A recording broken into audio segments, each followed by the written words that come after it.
Hola, espero que estén muy bien. Hoy vamos a hablar un poco de este libro que tengo en mis manos.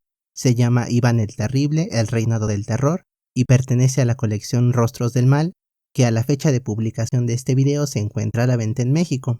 Esta es la entrega número 19 y, como lo dice su título, se enfoca en Iván el Terrible. Para quien no tenga una idea muy clara de quién es este personaje, Iván el Terrible gobernó Rusia desde 1547 a 1584. Y un dato importante es que fue el primer monarca ruso que adoptó el título de zar. No sé qué tan conocido sea popularmente Iván el Terrible, pero al menos hay dos grandes obras muy famosas, que son las dos películas que Eisenstein hizo de él alrededor de los años 40. Pero bueno, regresando al libro, el título parece anunciar una historia sobre un emperador que cometió varios crímenes durante su reinado, que quizá conllevó mucha sangre, muchos asesinatos, muchos crímenes, muchas malas decisiones y pocos remordimientos. Y bueno, la verdad es que sí es un poco así, pero no completamente. De hecho, entre los historiadores existe la opinión de que durante el reinado de Iván el Terrible, por supuesto que se cometieron grandes crímenes, pero también significó grandes progresos en el desarrollo de Rusia.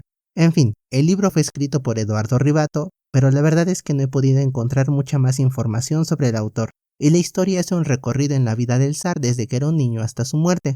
Lo hace con algunos altibajos en la narración, pero la verdad es que se llega a entender de buena manera cómo es que se fue desarrollando su vida. Al terminar de leer la novela, yo creo que el tema que queda sobre la mesa es la naturaleza del mal. Lo indudable es que hablar de la maldad no es tan sencillo como lo podemos pensar. Por supuesto que la colección se llama Rostros del Mal, y eso nos puede llevar a pensar que de algún modo la maldad está encarnada en una persona, o que los ejemplos de lo que significa ser malo pueden ser bien identificados. Y de hecho, cuando se discute o se reflexiona sobre estos temas, incluso en intercambios que podemos considerar más o menos especializados, muchas veces se recurre a los ejemplos de estas grandes figuras que consideramos que son los culpables de cometer los mayores crímenes, de cometer las acciones más reprobables. De algún modo son los peores ejemplos de lo que uno puede llegar a ser. Pero todo esto queda un poco cuestionado cuando terminamos de leer la novela y al conocer un poco más de la biografía de Iván el Terrible. Porque si uno se pone a pensar en las circunstancias en las que nació, los problemas que tuvo que enfrentar, etc., como el asesinato de sus padres por conjuras políticas, o el que haya sido sometido desde muy pequeño a tratos inhumanos, o también el hecho de que la persona que más amaba fuera asesinada seguramente por luchas de poder, si desde que eres muy pequeño las circunstancias van en tu contra y de algún modo te vuelves objeto de violencia de otros, entonces la pregunta ¿es posible tener una vida que esté alejada de la violencia? Porque sin duda una vida como esa no es sencilla. Quizá el mal no es que sea una marca con la que cierta persona nace. Tal vez el mal está en las condiciones históricas, porque hay épocas y contextos donde crecer no es fácil, o tal vez el mal de algún modo está en cada uno de nosotros, porque nos sobran ejemplos de personas que se vuelven capaces de hacer cualquier cosa con tal de conseguir algo. Puede ser una fortuna, puede ser poder político, o en el caso de Iván el Terrible con los boyardos, la lucha política por el trono de Rusia. Así entonces, el mal es de algún modo lo que todos podemos hacer, y quizá algunos, como Iván el Terrible, son llevados a tal extremo por las circunstancias, por las personas que los rodean, que quizá pierden la posibilidad de tener una buena vida, o al menos una vida donde la violencia no sea el camino que escojan. Yo creo que hacia esa dirección avanza Vicente Garrido en el perfil psicológico que está al final del texto. Él dice, Iván es un hombre al que se le enseña por la vía más amarga que la debilidad y el miedo te dejan a merced de tus enemigos. Al sobrevivir a la tortura de los boyardos en su infancia, se convierte él mismo en alguien a quien temer. Esto es más o menos lo que decíamos. De algún modo, las circunstancias que rodearon la vida de Iván cuando era un niño y todo el ambiente en el que creció, donde el miedo, donde la violencia, donde los crímenes fueron la moneda corriente, provocaron que de algún modo él tomara el mismo camino. Ahora, que la novela deje esta lección, por decirlo de algún modo, puede parecer un poco decepcionante para quien tenga más interés en el morbo de los hechos trágicos, porque sin duda el título del libro parece evocar más bien un enlistado de crímenes, de descripciones gráficas de actos violentos, de una radiografía de todo lo que puede hacer una persona que consideramos el ejemplo perfecto de lo que es la maldad. Y es que hay que admitir que el morbo es lo que hace que muchas veces las personas nos acerquemos a comprar y a leer este tipo de historias. Pero creo que el punto más interesante de todo esto es precisamente cómo la maldad parece generarse no porque venga escrito en el ADN de una persona, sino por las condiciones sociales en las que vivimos. Y es que hasta cierto punto, quiénes somos es algo que se va formando por lo que nos va tocando vivir. Y algunos tienen la mala fortuna de vivir en tiempos terribles, ya sea en la Rusia de los 1500 o ahora. Esto es en cuanto a los temas. Ahora, la narración es otra cosa. En primer lugar hay que decir que por supuesto la novela tiene descripciones de momentos violentos. A mí me parece necesario que estén, y creo que lo son, porque tampoco se trata de ocultar las fechorías que alguien comete. Pero yo creo que el autor tiene el acierto de no caer en la exageración de estos eventos, y es que además en este tipo de historias es fácil dejarse llevar por el impulso de hacer todo más terrible, más sangriento y más cruel, con la intención de ganar fácilmente el interés, y Eduardo Ribato se aleja completamente de esto. De hecho, me parece un escritor arriesgado porque en ocasiones, aunque eso sí son muy contadas, se atreve a introducir pasajes cómicos, haciendo que la obra no solo sea un simple recuento de maldades. El mejor ejemplo que yo encuentro de esto es la narración que hace de la noche de bodas entre Iván y Anastasia, su primera esposa y único amor. Esa noche sucede algo que no los deja consumar el matrimonio, como se dice a veces, y en vez de pasarlo por alto, el autor decide narrar el momento enfocándose en las ansias que tiene Iván de quedarse solo con su esposa y en la jovialidad que demuestra Anastasia en ese momento. Y es que hay que tomar en consideración que en ese momento los dos solo tienen 17 años, así que no parece nada descabellado que un par de jóvenes recién casados, que pasan juntos la noche por primera vez, estén completamente ansiosos de quedarse solos. Entonces este es uno de los aciertos del autor, entregar un retrato de Iván, por decirlo así, más humano. Por supuesto que se trata de un emperador que cometió acciones terribles, pero también se trata de un hombre que vivió muchas más cosas, algunas muy buenas, por supuesto.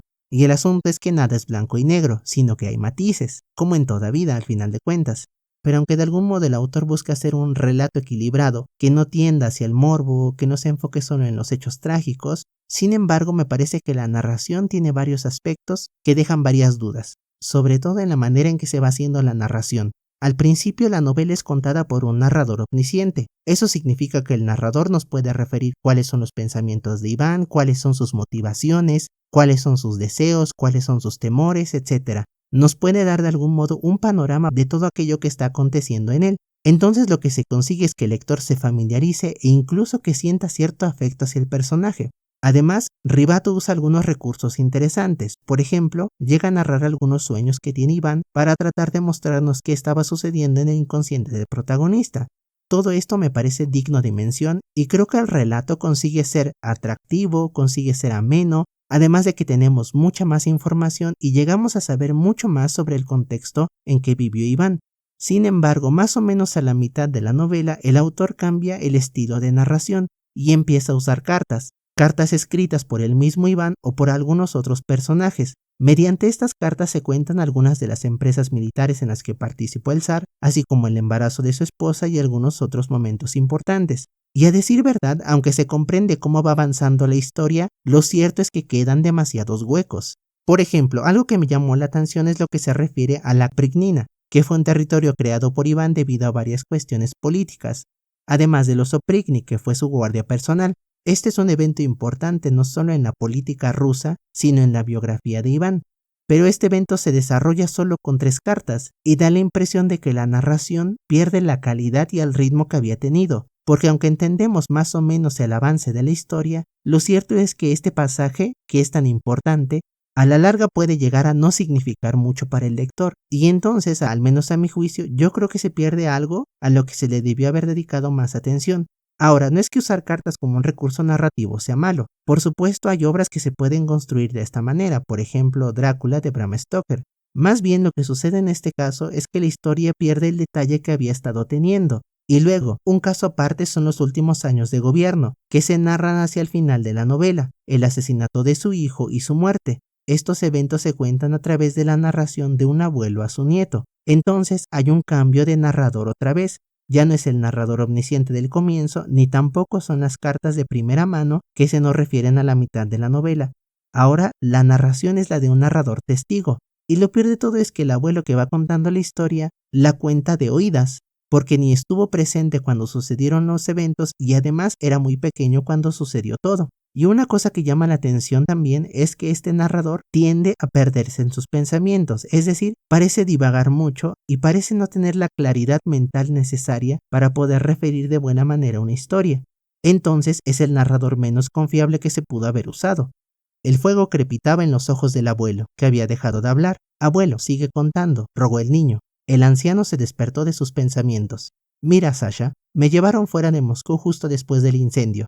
Así que lo poco que sé, me lo contaron. Otra vez, el problema no es que se usen otros recursos narrativos, sino que da la impresión que la historia se cierra con mucha prisa, como si se quisiera terminar de contar la vida de Iván en la menor cantidad de espacio posible. Entonces, una narración que había comenzado siendo muy detallada, que nos daba muy buenas descripciones de lo que sucedía, que se detenía incluso en narrar momentos cómicos y que intentaba ofrecer un perfil bastante completo del protagonista, se va convirtiendo poco a poco en una narración que va dejando de lado el cuidado por el detalle y va avanzando cada vez de manera más rápida, parece con la intención de terminar la historia del protagonista en la menor cantidad de hojas posibles. Al menos a mi juicio hay un bajón muy notable en la narración, y yo me atrevería a decir que incluso hay una pérdida en la emotividad que puede despertar el relato, porque si al principio el lector podía llegar a identificarse o podía llegar a estremecerse por las acciones que cometía el personaje, con el paso de la narración, siendo cada vez menos detallada, más bien parece que terminamos leyendo una ficha donde se van enunciando de manera fría los eventos en la biografía de Iván. Entonces creo que se pierde un poco el espíritu de hacer la biografía novelada para al final entregarnos simplemente un enlistado de todas las acciones y de todos los eventos que sucedieron en la biografía de Iván, como si estuviéramos leyendo casi una entrada de la Wikipedia. Ahora, esto me parece importante decirlo porque yo veo dos escenarios. El primero es que el autor tomó algunas determinaciones que hicieron que la historia pierda los buenos méritos que tiene al principio. O la segunda opción es que quien dirige la colección dio la orden de que los libros sean de unas 100 hojas más o menos, y entonces los autores se ven en la necesidad de meter muchas cosas en poco espacio. Al menos estos otros 2 ejemplares de la misma colección tienen parecida extensión en hojas. Todo esto que he dicho sobre la narración se puede llegar a interpretar como si dijera que este es un mal libro. Y la verdad es que no lo creo, me parece que tiene sus detalles más o menos cuestionables, pero al mismo tiempo tiene muy buenos aciertos.